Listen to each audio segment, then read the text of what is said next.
check. Just give us a heads up.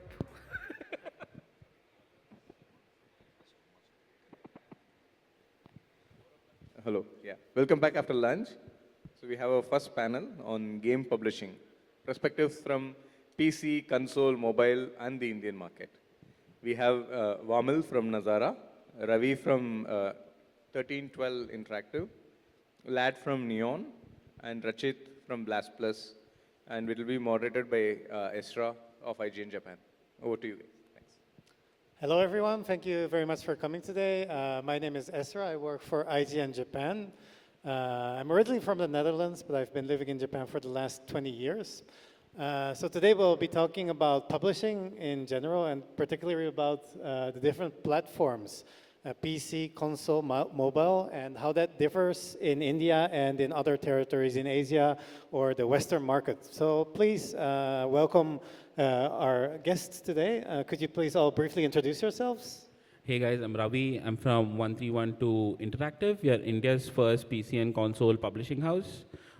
We just launched our studio 3 months back, and we just announced our first 4 titles as well.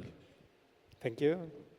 Yeah, I'm Vlad. I'm one of the founders of Neon Doctrine. So we're an international publisher based in Taipei in China for PC and console games. Thank you. Hi, I'm Rachit.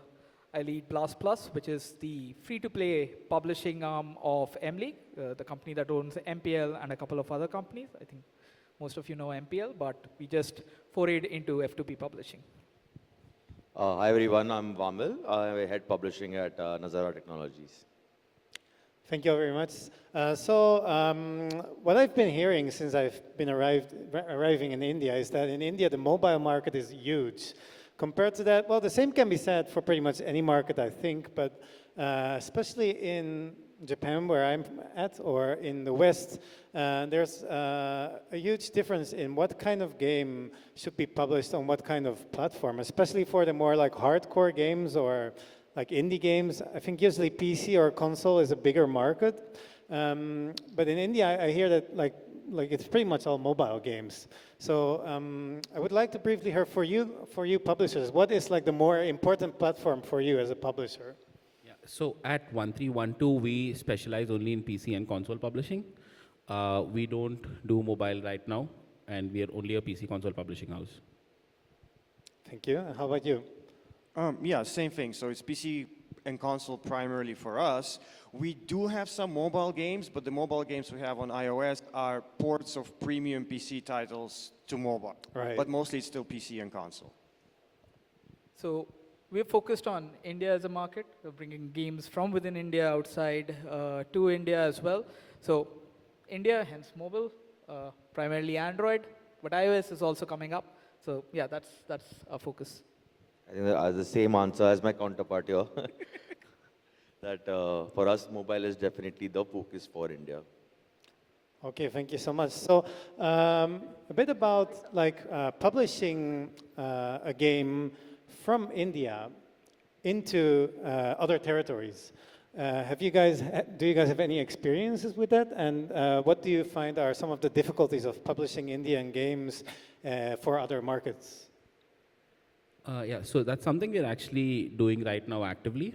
And some of the first games that we've signed, we will be launching them in other territories. So I think some of the challenges for us were identifying the right regional influencer partner as well, to figure out how they'll work with our titles, and also identifying like regional fit to figure out.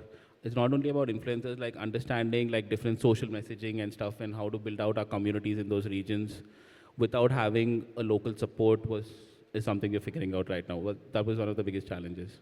Right. So how would it work the opposite? Like for Vlad, for example, do you have any experience of publishing some of your titles from other countries into India? I actually haven't, because the PC console market here is very, very, very small, so we never specifically targeted it. However, I mean, we also have never signed any local game here. Yeah, that's why I'm here looking for some. But we did help like Raji and Asura to some extent in China and Taiwan for exposure. And one of the challenges there was, of course,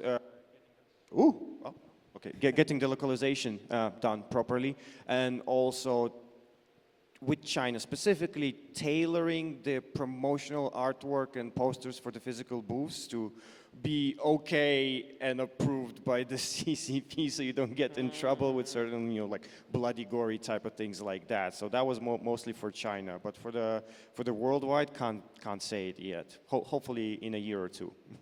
Right. So when we're looking and we're talking to global game developers for India specifically, right? One bit is obviously the localization and the culturalization part of it. But apart from that, I think there are other two vectors that game developers and publishers need to work together on. One is specifically the Indian conditions. They're not the same as you see in the East or the West, specifically in terms of mobile hardware, packet losses over data networks, stuff like that. The other thing which I feel is very important for game developers to consider is that the India market is a growing, maturing gaming market, right?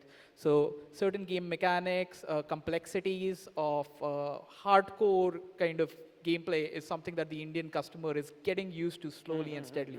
So there needs to be a little more love, a little more care given to how people onboard folks onto their games, specifically when they're looking at the Indian audience. Cool. I think there's no challenge as such as to publishing a game outside of India, but I think we do take care of, in our live ops essentially, is that if there's a specific festival happening in a specific country, that we make sure that, okay, let's have it for that country. And pricing wise, we try to keep it similar in most countries, but I think for India, it's important to have an India pricing strategy. And same goes for some other countries as well, where a $1 IAP in US does not need to translate to 85 rupees. It can be a 10 rupee IAP here. So as some of you just mentioned, the Indian market and the consumers as well are very obviously growing the last years. And when you look at a similar market like China 10, 20 years ago, there were a lot of games within China that were really popular, but nowadays, like some of the most high-profile titles in the world are from China. Do you guys think that the Indian market will grow in a similar way? And is that a reason for you as a publisher to really focus more and more on Indian games and making them international than before? Yeah, so I mean, at least the trend that we've been noticing the last 3 years is there's an immense amount of PC console development happening here, and the quality year on year is like it's increasing drastically. It's getting so much better every year. Like this year, if you check out the Indie 40 booth, you'll see at least 10 to 15 games which are like of extremely high quality, which were not there in the previous years, right? And every year we see that there's more and more games reaching that quality, and feel like, I mean, 10 years down the line, India will also start doing AAA games and stuff. Thank you. Does anyone else have something to add on to this? I can jump in because we were there when the Chinese market exploded. Actually, one of our games, Lost Castle, was one of the first premium indie games that came out of China and gained extreme popularity in the West. So it sold like millions of copies, and it kind of kickstarted the whole wave where local Chinese developers realized like, oh, okay, we can actually make premium PC games and make money out of it. It always doesn't have to be, free-to-play mobile design. So right now, I kind of seeing a similar trend in India, but it seems to be on a better trajectory compared to China because, first of all, you don't have the government oversight and censorship for the types of games you're allowed to develop in your country. Right. And the second, that what I've been hearing for the past 2 days from all the local developers and publishers, that you're also gonna be getting a lot of government support and incubators and things like that to help local developers to get more educated in terms of business development and how to run your company, but also providing resources on how to develop and publish games and things like that. So from my perspective, what I can see, it's kind of similar to China back in 10, 15 years ago, but in a better position already because you have the talent, but just lacking a little bit of education and understanding how the global markets work, and need some help with that. But the games that I've seen so far in the past like 2-3 days here, it's been pretty impressive. Yeah, like the talent and the art and the design and just the whole complexity and ideas were pretty amazing. I totally agree with you, and I think there's just a bit of added responsibility onto publishers working with Indian developers. While there are certain skill sets that are really mature in India, there are certain things where they just need that little bit of help and support, be it these could be art development, these could be economy design, or whatever those things are, depending on the different kinds of game developers, right? I believe that publishers who are going to succeed with Indian developers, they would not just look at publishing from a UA or a market acquisition kind of lens. They would also look at the ecosystem as a whole, like developing that skill and capacity amongst developers over the long term.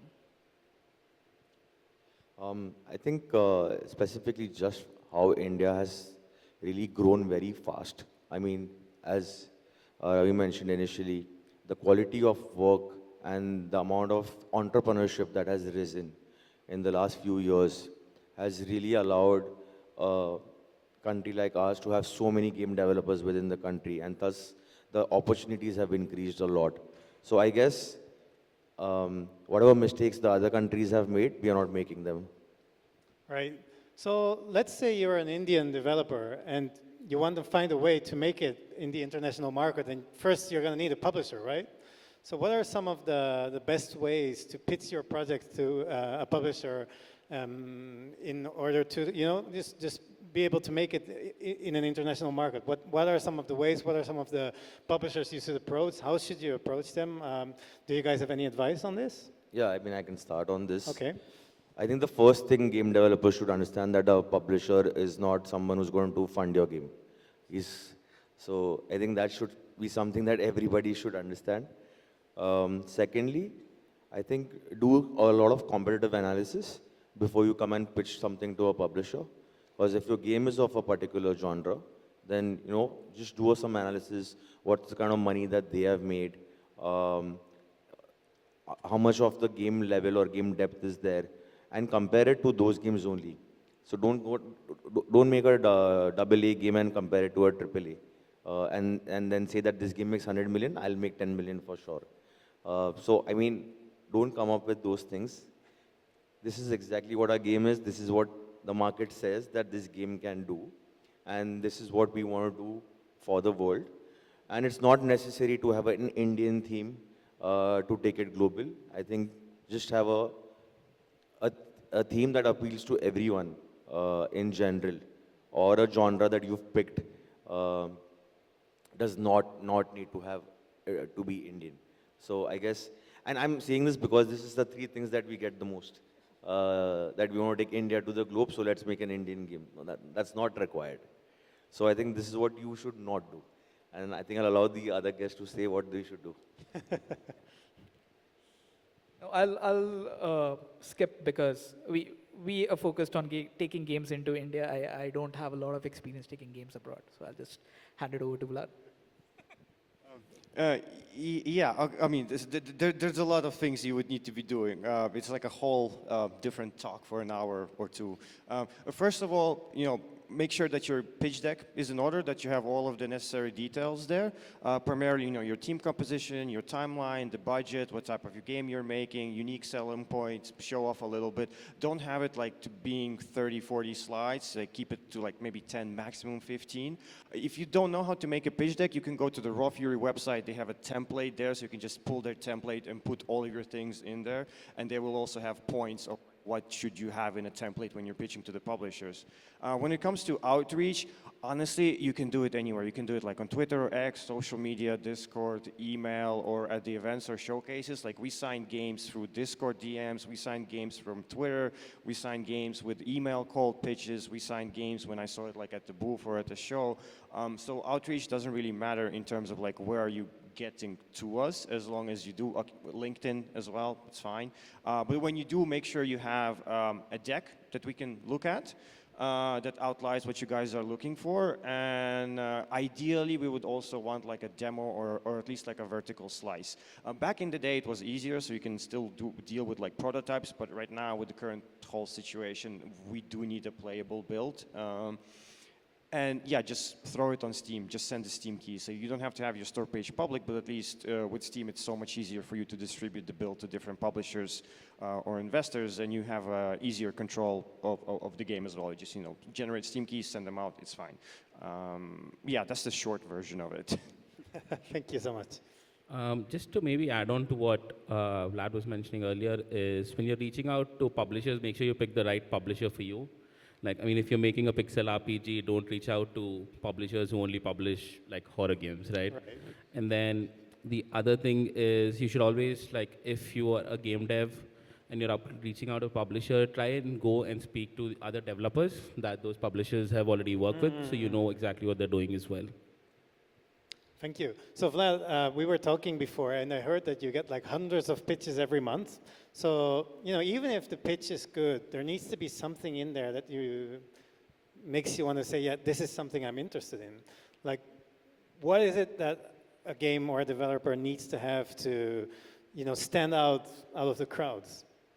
Well, yeah, first of all, like everybody just said, definitely do your research to make sure that the publisher you're pitching to is a good fit in terms of their genre community and the types of game they published in the past. The way to make it stand out, honestly, it's really, really hard. It's a lot of luck is always involved. It's kind of like a roll of the dice, depending who looks at your pitch decks. Do you have like an eye-catching image or a GIF or a little trailer that pops out, or a nice headline in your email? And yeah, when you send emails, don't write 200, 300-page essays with the explanation why you wanted to make this game. We get to that later, but in the beginning, you want to keep it short and sweet. Honestly, the best way, if you want to, stand out and get the attention, if you can set up a meeting, mostly during the online events, or if they have their own form where you can, some publishers have like a day set away where you can go there, click on their Calendly link, and you set up a meeting and pitch their game. So it gives you a little bit more opportunity to kind of like prepare and explain and show. Right. With cold pitches, there's always a chance that some of them will end up in spam, or because we get so many, you just scroll through it. But ideally, you kind of want, in your first paragraph, you want to say like, hey, this is the game, and you have your elevator pitch, so it's like a one-liner that explains your game. For example, one of our games, like UP Cycle, is like first job, first day survivor horror game. So that you read that, it was like, oh, okay, that sounds really cool. Like, what's that about? So you want your elevator pitch, and then when you want to release it, and then how much money you need, more or less. So at a glance, we can see like, okay, sounds cool, works in our timeline. We have free slots in like 26, 27, whatever, and they need a reasonable amount of money. Because if you say like, oh, we're releasing in 25 and we need $3 million, it's going to be like, oh, yeah, we can't do that. Nobody can.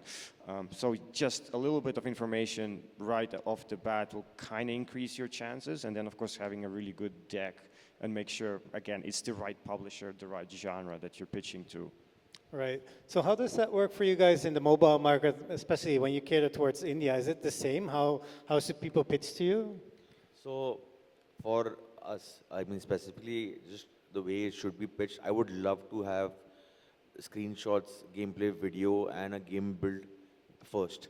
All the other rest of the information can follow later. If the game's already live, then we would love to have a data set of what's the day 1 retention, what's the day 7 retention, what's the kind of revenue you're making already, what's the DAU. Some certain KPIs and metrics are important to have. And it's also important to see that, okay, the development team, and after we've done the call with them, that whether they are going to be able to improve those metrics, are they going to be able to be fast enough to make those changes and work with the publisher, is something that we see over a period of few months also. But that's important because if the developer is not ready to sort of work more on the game or is not ready to, let's say, make that extra effort to improve the metrics, then that will never flow outside. So the relationship is important, but definitely send us the gameplay videos and the gameplay builds and not just a concept. Yeah. Right, right. I'll just add to that, right? I agree with whatever Vamil said, that helps to at least get an idea of where the game is, what it's trying to do. apart from that, I think it's very important for devs to clearly mention what stage they're in, right? Are they in the development phase? Are they in alpha, or are they looking to scale up, right? That helps the developer, or sorry, the publisher decide, okay, fine, what kind of help you need. And that flows into the second thing that you should definitely mention, right? In the sense that these are our metrics, or this is where we are with respect to development. What is your biggest fear, right? If you have your biggest fear mentioned over there, what it tells the publisher is, okay, fine, these guys are focused on this particular problem. Either as a publisher, I can help you, or I can't help you, which makes it easier for people to just connect you to the right folks who can help you, right? All publishers, I think Nazara as well as us, we have certain areas of expertise where we won't be able to help you. I guess you guys would be able to help, and that's how the gaming ecosystem grows, right? So if we understand that the team is focused and not trying to do everything under the sun, that just tells us that, okay, this is a team that's more likely to succeed than someone who's putting focus in multiple things that don't actually matter. Thank you. So, as a developer who is making a game, you know, today, if you don't think about a physical edition of a game, it can be easy to just put it on the store yourself, you know, Steam or whatever. If you're able to create ports yourself, you can even put it on consoles by yourself. What do you think are some of the things that only a publisher can do for a game today? And how do you think you can aid a game? Why does a developer need a publisher these days? What are some of your answers for those questions? I have one answer, is to scale the game, right?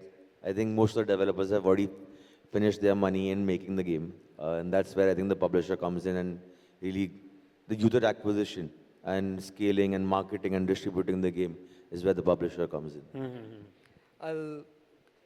I would split it into, I think scale is definitely one of the things, right? As a publisher with experience on multiple games, the systems that the publisher has in terms of user acquisition, ROAS optimization, the intelligence that is put into that, this is on programmatic, right?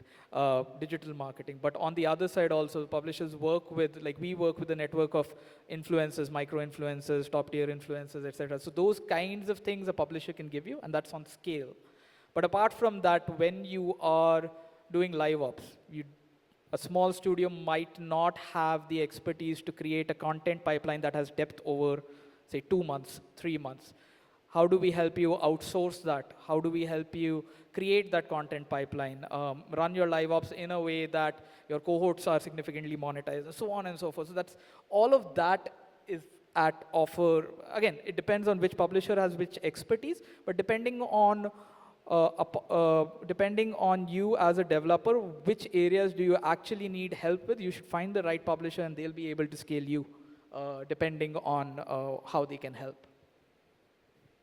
I mean, for like PC and console, technically you don't really need a publisher. Most of the stuff you can do yourself, but it depends how much money you have and how much manpower you have. So if you don't have that, which, let's be honest, most of the first, you know, smaller indie studios that are doing their first game, they don't have that, nor do they have the expertise, knowledge, and connections. So like mentioned before, yeah, the publisher can help you grow and scale, and the publishers already have established framework, so they know how certain processes work, and they already have established connections with the press and media, influencers, streamers, various online, offline showcases where they can take your game and show it to press and things like that. And of course, depending on the publisher, for some of them it's a lot easier to travel internationally to the showcases, whatever, for example, with some studios that we work with that are in Southeast Asia, like Indonesia, Malaysia, the passport unfortunately is not so strong. So if they want to go to US or Europe, they can't because they don't get a visa or there's some other issues. So that's something the publisher can help with as well. And besides, you know, the whole established community and, you know, social media presence, funding, and kind of a lot of guidance, especially if we're talking about just up-and-coming developers that don't know much about how the business side of the industry works. So they can also help you with that, and also establishing, you know, proper timeline, proper milestones, making sure you use the right tools, that you don't burn yourself out as a new company, because we've seen so many indie developers that just don't know how to manage their own time, and we kind of have to play the role of a babysitter where we're like, you got to stop messaging us at 2 a.m. You got to go to bed because this is unsustainable. You still have like a year and a half of development left, and if you're gonna go to sleep at 4 a.m., in a year, you're gonna hate each other.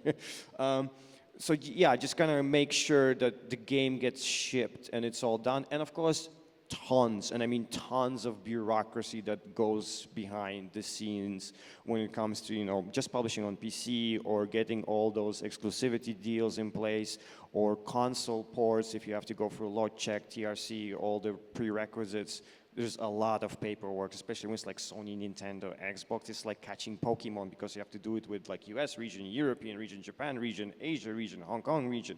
It's crazy. And it's not too complicated, but it's very time consuming. So we rather want the developers working on their game instead of reading, tons of essays on how to log in and set up X, Y, and Z. All right. Yeah, just a few things to add on to what he was talking about. I mean, generally, we also help them with identifying, which regions the games might work in, and help them with localization, LQA, QA, and all of that as well. But I think other than that, Vlad mentioned everything. So let's say you're a new developer that doesn't really have any experience, and you found a publisher, and you received a contract. What are some of the things that you really need to look out for? So let's say you have a contract from a publisher. What are some of the things that you need to be careful about in the contract? Like, is this not mentioned? Or, there's a lot of publishers out there, and sometimes, Pitfalls of shady contracts. Let's go. I think this is a question for the developers and not really for us. But I think most contracts usually are similar. There's a term, there's a termination period, there are minimum guarantees, there are payouts. So I think these are the things that everybody should definitely look at and not just be like, okay, I've got a publisher, let's sign whatever they've given. Because we've heard of stories where, some publishers have locked a game for eternity. And maybe you want an exit sometimes because the publisher is probably not doing justice to that game. So that's one side. But all in all, I think contracts also mention what's the kind of support or what the deliverables are from the developer and from the publisher. And go through those which are very, very important because I'm pretty sure, like, even after signing the contract, there are things that publisher does more or there are things that developer does more than what we've agreed upon, but that's based on relation, right? But these are some of the things that are mentioned in the contract. And obviously the territories where the game is going to be published. Because there are, for example, we have a game where we published it only in India and Middle East, right? So these are the only countries that we've taken it for. So they have the liberty to go to another publisher in a different country. So yeah, I guess these are some of the things that you need to look at. Yeah, again, like, what is your basically money construct, right? Who's going to get what and at what percentage, and are there any milestones, etc.? That's one. I think this, the last thing that you mentioned, territories, is very, very important, right? Because certain publishers have global reach, certain publishers are good with depth in certain geographies, right? You do not want to get into a contract where you've given global rights to a publisher that can't help you in different places, and then you're locked in. I'm just being as frank and honest. This at times we've seen that developers get locked in and they see green shoots for that particular genre in some other geography. They want to go there, the publisher doesn't allow them to go. That's something that can, it won't kill your game per se, but like it won't let it reach its full potential. I mean, yeah, like previously mentioned, get a lawyer to check for the contract to make sure it's airtight and you're not getting the bad end of the deal. When it comes to like PC and console, global publishing, yeah, make sure who has the rights to all of the regions for distribution. Normally, ideally, if you do it for PC, you just want one publisher to take charge, and they're on, for example, if it's like Japan or China, they would be or South Korea, they will be working with some regional partners unless they have their own offices there to help them distribute. But ideally, they would be in charge of that and not you dealing with like 4 different publishers for different regions. Another thing to watch out is, yeah, of course, the percentage split, the recoup, and the marketing spend. Because normally, the amount of money that gets spent on marketing, it all goes under the recoup. So technically, you're going to be paying that back. But what you want to be careful is you set the contract so it has minimum and maximum marketing spend.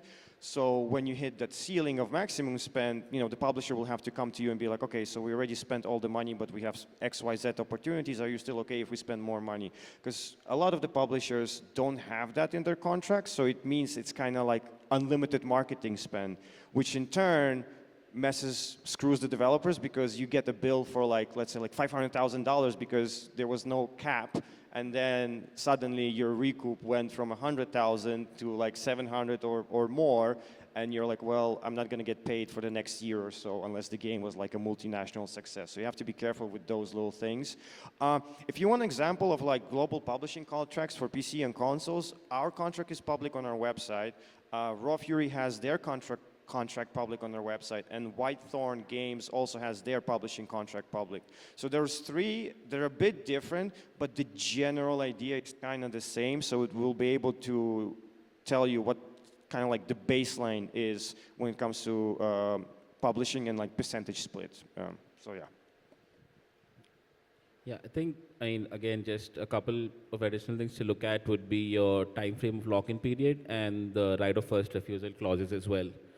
And yeah, I think everything else has been already spoken about. Right, so one of the things that a publisher can do that was just mentioned is marketing, advertising. That's one of the really big things, I think. So what, for each of you, what is some of the most effective way of doing marketing and advertising, and how does that differ depending on territory and depending on platform? So I'll take that. Like programmatic digital ads are one thing, and the kind of platforms that you reach out to, that's one thing that differs from geography to geography. The other interesting things is how do you access communities? I think different kinds of communities are good with different kind of genres, and as a result, does your publisher have access to those? And within the influencer network also, right? Does your publisher have access to the influencers who write for your game, right? You can't take a match 3 game to a sports influencer and vice versa, right? So things like those actually matter. Now, apart from that, I think there's also a lot of variety in terms of how you're creating content for marketing, right? So there's obviously your video ads, your playable ads, your static image ads, etc. But does the publisher or the marketing agency that you're working with have access to create localization within those advertising avenues as well? I think that's also really important. So given where do you find your customers, will you have the mix of all these things to be able to reach out to the customers and get that conversion, right? So I think that's all of those things are really important. I mean, yeah, in the end, it comes back around to do your research to make sure that the publisher has all the established connections in the community that fit your game, so they can utilize their resources to the maximum. And then, yeah, kind of look at how their previous games did and see what type of like marketing, like how do their press releases look, how did their community react, what's their social media presence, what's their Reddit presence, like, Steam announcements, what kind of events and festivals they were part of. And you can kind of look at that. And then another thing you can do, you can go to the developers that work with that publisher and talk to them. And also talk to the developers whose games didn't do as well with the said publisher, because that will also give you a better idea of how, what happens if, the game doesn't sell, which unfortunately happens quite a lot. And you will kind of be able to figure out like how much resources and marketing ideas they come up with, and how much effort they put in, and how they treat their own developers. What about you? I have nothing to add. Sorry. So one thing for those of you that publish for PC and console, like each single title you have, you're going to have to decide, is it going to be just PC? Do I want this to be on console as well? If so, is it going to be on Xbox, PlayStation, Nintendo? How do you decide that for each single title? Does it depend on what kind of game it is, or like does it depend on what the developer wants? How do you decide that for every single title? Yeah, so I mean, for us, it depends on what type of game it is and how the playability transfers from PC to console and which platforms it might work. Like there might be certain games where Switch is like the perfect platform, and then we might decide if you want to port it onto like Xbox or PlayStation. But it always depends on the game, and every game has a different direction that we take. Right. How about you? Yeah, for us also, a lot of the time it depends on the game and the development team. You know, if they have the capacity to do the ports or they need us to do the ports. It all comes down to genre plus platform support. So for example, if Xbox or PlayStation offer you, an Xbox Game Pass deal or DAP funding or PlayStation Plus or Sony has another fund for underrepresented areas. So if they offer you money and tangible marketing support, not just some woo-woo numbers, then it is possible and it makes sense to do the ports. Otherwise, if there's no marketing support or they're not interested in the game, we normally then just don't do the ports for those platforms day one. And after we launch it on PC, we see if the game does really well, we can kind of come back and consider and restart those conversations with the platforms. Now, with Nintendo Switch, we normally try to always have simultaneous launch on PC and Switch, just mainly because, again, comes back to our community and our player base. We're pretty good at selling on Switch, and a lot of our community owns Switches, so they buy our games on Switch. So when we launch on Steam and Switch, it's always a better return. When with PlayStation and Xbox, it's a lot more effort, and visibility is not as great. So unless you get the platform's marketing support, it's very difficult to get that funnel right, so you get the players to find your game on those consoles. Because the search function is not that great, and the dashboard discoverability is also not that great. You can pay for placement, but the amount of money you would need to pay to get good placement in their dash, both for PlayStation and Xbox, right now is just way too expensive for indie developers. With that money, you can just hire a bunch of influencers and help you like stream and spread the word, and it would be money way better spent than paying $25,000 to have your game for like 24 hours on a little square on a dash. So how about business model? Like obviously mobile and PC console is going to be very different. What are some of the business models that you kind of tend to use mostly? Like is it free to play, or do you have a set price for each of your games? And then if you have a price for your games, how do you manage sales? Like there's a lot of sales going on these days. What is your approach on this? So let's start with mobile games, I guess. I think so. For us, it's easy. It's free to play, and the monetization is generally ads and very few in-app purchases, to be very honest. And then when it comes to sales, I think we do during our live ops. We do sales during festivals or big events. Let's say, for example, if it's a cricket game and there's World Cup going on, then we have special packs during that time. And in general, sales do attract a lot more IAP conversions. So we do end up doing that a lot more. I think, yeah, IAPs, for whatever number of people interact with IAPs in India, sales and discounts are really important in terms of Indians specifically being very, very value conscious, right? So A is obviously you need a pricing strategy that's good for India, but you also need a live ops strategy that's specific to these national events that you see. Now these might be the World Cup where everyone's watching cricket, or these might be festivals that are celebrated all over the country. But what we've also found is that based on what kind of targeting and what kind of, I would say, niches you can reach out to, you can actually go really at a micro level and do those events for a specific set of the audience, right? And that kind of engagement, when the players realize that, hey, this game speaks out to what's actually happening in my local circle, in my local life, that also leads to a lot of conversions. So that's just one angle that's not explored as of now as much, but can show a lot of benefits in the future. Yeah, so when it comes to sales on our side of the things, it's like a game inside a game. So here's another pitch. You can make a small indie game on how to manage cross-platform sales.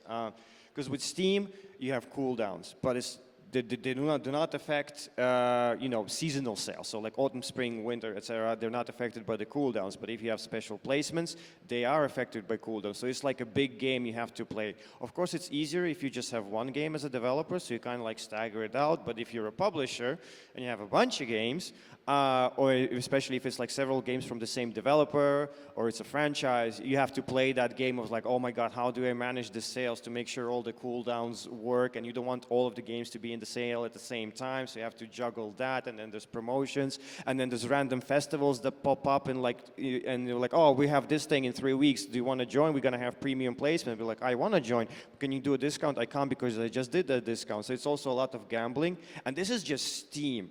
With Xbox, you need to like apply 2 years in advance and set up all of your sales way up front on an Excel sheet, and then they will get approved. With PlayStation, you don't even have that. You need to get invited to be able to put your game on sale. So if you don't have those good connections with PlayStation Japan, or PlayStation US or Europe, you will never get invited because you never talk to them and they don't even know your game exists, regardless if it's on the platform or not.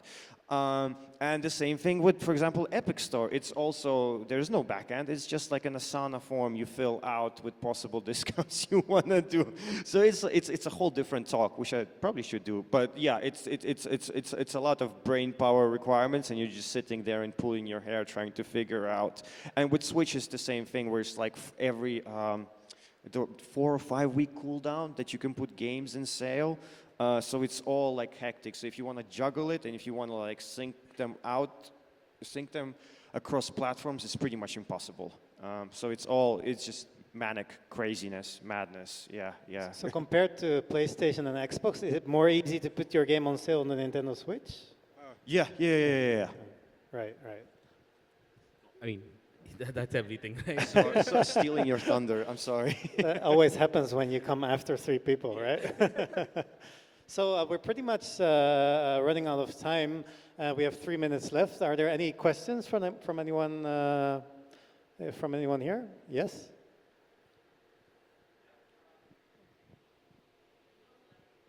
Don't we have a mic in the audience?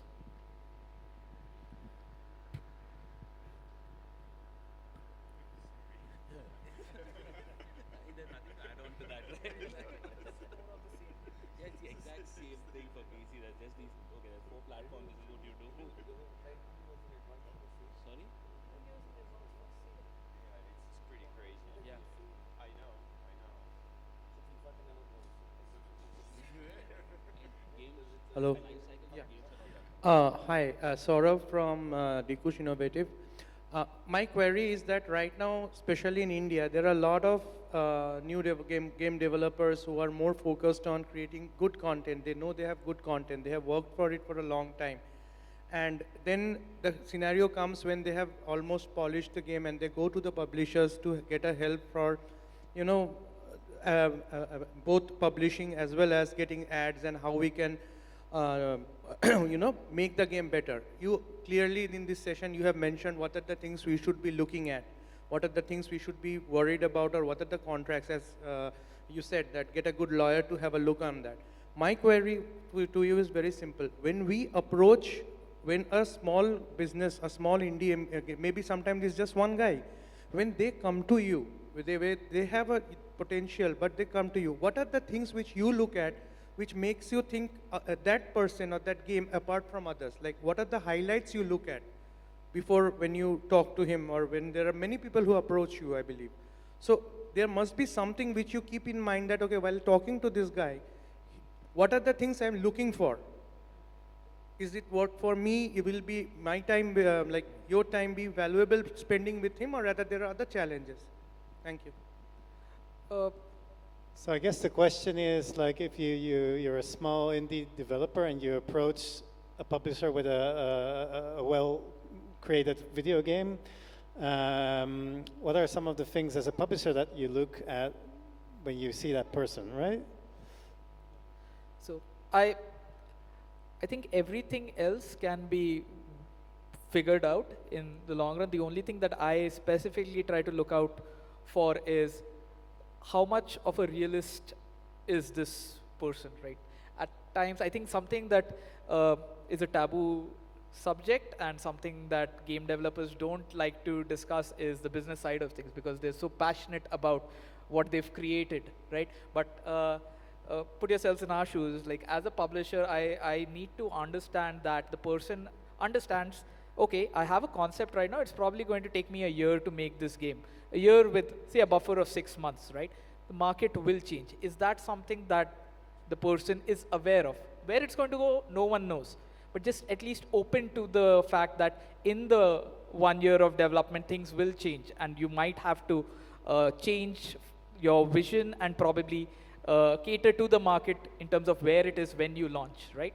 So that's just one example of how I think game developers, with all the creativity, with all the great things that come along with that, if they're just a little bit more pragmatic, practical, realist, I would like to work with them over someone who has a great idea but is really dreamy-eyed about what the possibilities could be.